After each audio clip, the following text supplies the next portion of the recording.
Hey everybody. Well, it feels like it's been a really long time, and it has. As I swore, I was going to either play a game this weekend or give up my game title and retire, sell all my games, whatever.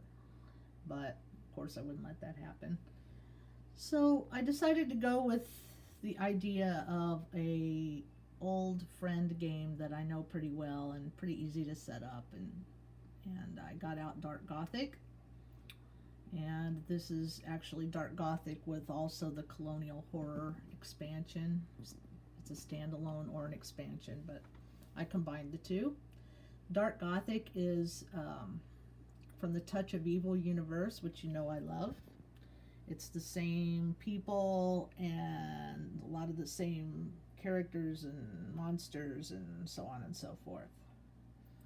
So when I play this, I play two heroes, usually cooperatively. So I randomly chose Charlotte Dubois. She's a cutthroat smuggler. She doesn't look like a cutthroat smuggler. She looks like a choir girl or something. But anyway, she's got no honor, so yeah. She's got 5 combat, 4 cunning, and 3 spirit. So that's what you use to compile her starting deck. It's that configuration of cards. She also starts with she can use 7 cards each time in her deck. Excuse me, her playing hand. She draws 7 cards instead of 6 like everyone else. And it says tunnels. All locations are. I can't read through this thing. Cost you 1 less to acquire, and that's a silver mark, which means I can choose any color. So say it costs 2 combat and one spirit, I can take it down by 1 spirit or by 1 combat to buy it. So that's good. So that's Charlotte Dubois, and I've got her starting hand out, and that's the rest of her deck. If you're familiar with deck builders, you know how that works. And then my other hero, he doesn't look like a hero, is Thomas Harrow. Gosh, hard to read. He is a swarthy courier, whatever that means. He looks pretty beat up and scarred up to me. But anyway, he has no honor either. He has 4 combat, 4 cunning, and 4 spirit. So that's how he started in his deck. And his abilities are information. All allies cost you 1 less to acquire. So I can take the price of any of the colors off of 1 ally for an ally. And he's also going to be my first player, so he has my first player kitty marker, which really isn't part of this atmosphere, but oh well. And there's his starting hand. This is the line, and well, that's the deck of all the cards. When you get both sets, you get a really huge deck of cards, and you put out 6 of them. So that's where I start with my line. 2 of those are roaming cards, which are only in the Colonial Horror expansion. That means every time at the end of every person's turn, they move down the row. You switch them out and move them down. Once they go off the end, they become part of the shadows. If you get 10 cards in the shadows, you have lost the game. So that's not good. And in the meantime, on my turns, I'll be buying these cards to put into my hands that will then be put in my discard pile, rather, and shuffled into my hand and come up in my hand again. I can do things with them to buy more cards and fight things. The villains I'm fighting, well, I can only show you the first level one because the others are hidden. This is the slasher from below, and it takes 5 plus, looks like any colors, to defeat him. He has a global effect, which the whole time he's out, it says anytime a location enters the center line, roll the omen die. On the roll of a skull, it goes right to the shadows. So that's not good. Once I do manage to have 5 of any one color to defeat him, I have to roll the omen die, and the slasher from below requires that much extra combat to defeat. Oh, I have to do that when I get ready to fight him. Okay.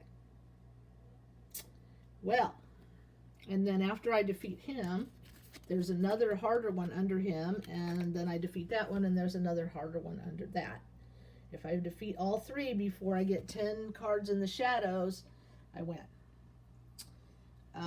Up here, these cards I can buy with my cards from my hand.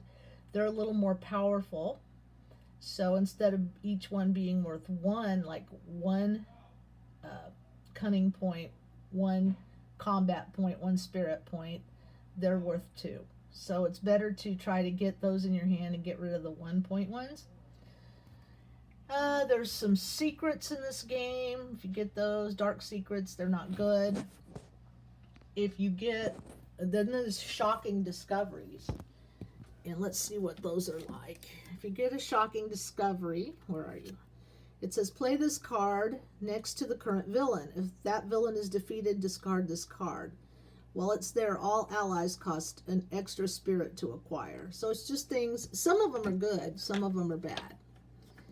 And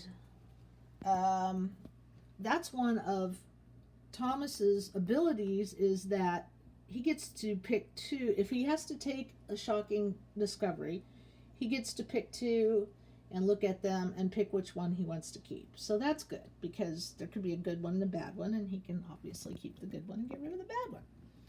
So anyway, and each time you just cycle through your cards. You cannot keep cards in your hand between turns. If whatever you don't use, any of it just gets put in your discard pile, and you get a whole new hand of cards on your next turn.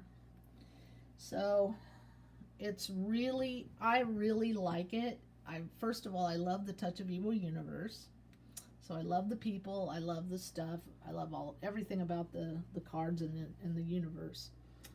It's a pretty simple, straightforward deck builder, and there is 2 or 3 different ways to play. You can play with other people, you can solo, you can play one hero, you can play a bunch of them if you want. I really like that. It's pretty simple. I just have to skim the rules these days, because anytime I play, because it doesn't take me long to remember how to play it. And it's just fun. I just like everything about it. People have complained it's a little too easy to win, but I think that Colonial Horror and some of the extra card packs I bought have sort of solved that and made it easier for the shadows to fill up quicker. So it is a little harder to win. But again, I don't mind a game that at least you can win some of the time. I get tired of losing all the time. But anyway, and when I was setting up today, I just realized that I got a autographed card in my last card pack I got. I don't know what that name says, but that's cool. Did not realize that was there. So that's fun. But anyway, I'm determined to play this now. And I do have to go to a children's birthday party in a short time, but if I'm not finished, I will come back and finish this. And then I will have broken my lethargic pandemic malaise situation. Maybe, hopefully. And I can go back to playing a few more games. I know we've all struggled with that. So anyway, I hope you take the challenge and get something out and play it this weekend. I don't care if it's really, really small.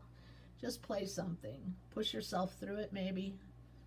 And we'll get back our gaming, our love for gaming, and get back to normal. All right, well, have a great weekend. I'll probably get on here and do a little video after I finish, too. So you might want to check that out. Talk to you later. And again, this was Dark Gothic deck building game.